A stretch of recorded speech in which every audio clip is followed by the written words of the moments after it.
ब्रह्ममुरारिसुरार्चितलिङ्गं निर्मलभासितशोभितलिङ्गम्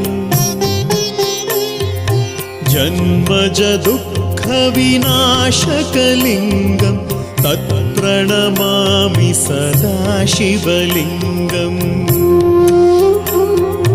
देवमुनिप्रवरार्चितलिङ्गं कामदहं करुणाकरलिङ्गम् रावणदर्पविनाशनलिङ्गं तत्प्रणमामि सदा शिवलिङ्गम्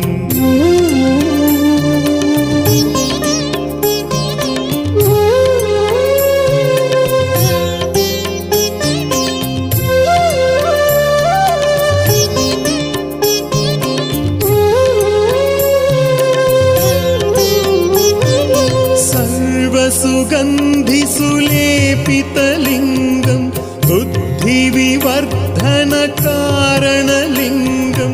सिद्धसुरासुरवन्दितलिङ्गं तत्प्रणमामि सदा शिवलिङ्गं कनकमहामणिभूषितलिङ्गं फणिपतिवेष्टितशोभितलिङ्गम्